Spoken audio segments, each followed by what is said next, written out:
भोजपुरिया society channel में आप सभी का स्वागत है। जी हाँ दोस्तों, आप सभी को बता दें भोजपुरी के सुपर स्टार गायक नायक राकेश मिश्रा। जी हाँ दोस्तों, आप सभी को बता दें राकेश मिश्रा का जो कि विवाह संपन्न हो गया। जी हाँ दोस्तों, यानी विवाह हो गया है, शादी हो गया है, जो कि 1 दिसंबर 2021 को। जी हाँ दोस्तों, आज से 4-5 रोज पहले राकेश मिश्रा का शुभ विवाह हुआ, जो कि श्वेता मिश्रा जी से। जी हाँ दोस्तों, आप सभी को बता दें कि उस शादी में बहुत सारे स्टार जो कि उपस्थित हुए थे राकेश मिश्रा के शादी में, जैसे कि अंकुश राजा, रितेश पांडे और भी कुछ कलाकार लोग शामिल थे। लेकिन आप सभी को बता दें कि डिस्प्ले पे एक वीडियो भी देख पा रहे हैं, जो कि फेरा लेते समय राकेश मिश्रा और श्वेता मिश्रा दोनों आदमी फेरा ले रहे हैं, उस दौरान का ये वीडियो है जो कि बतौर आप लोग देख पा रहे हैं उनके शादी का है, जो कि 1 दिसंबर को शादी हुआ। जी हाँ दोस्तों, तो आप सभी को बता दें कि इस शादी में पावर स्टार पवन सिंह नहीं गए। जी हाँ दोस्तों, आप सभी को बता दें कि जो कि गांव के परंपरा, गांव के रीति रिवाज से शादी हुआ राकेश मिश्रा जी का,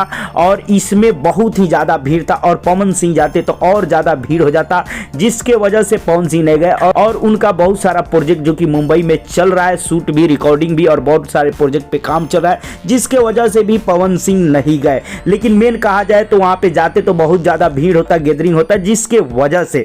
लेकिन आप सभी को बता दें पवन सिंह के मैनेजर अमित सिंह और पवन सिंह के दोस्त भाई जो कि विक्की सिंह जी भी गए थे इस शादी में। बतौर आप सभी को बता दें कि पावर स्टार पवन सिंह शादी में तो नहीं गए, लेकिन अपने छोटे भाई राकेश मिश्रा को बहुत सारा बधाई दिए हैं शादी को लेकर। जी हाँ दोस्तों, अपने सोशल अकाउंट यानी फेसबुक और इंस्टाग्राम के माध्यम से पवन सिंह फोटो डाल के पोस्ट किए हैं। डिस्प्ले पे भी देख सकते हैं कि मेरा छोटा भाई राकेश मिश्रा को शादी की ढेर सारी शुभकामनाएं, आप दोनों खूब खुश रहें। प्रूफ के तौर पे स्क्रीनशॉट भी दिखाया, तो बतौर आप लोग कमेंट सेक्शन में भी राकेश मिश्रा की शादी की बधाई और शुभकामनाएं दे सकते हैं, तो जरूर दे। चलते चलते वीडियो को लाइक करें, ज्यादा से ज्यादा शेयर करें, चैनल को सब्सक्राइब कर दें और घंटी पे जरूर दबा दें।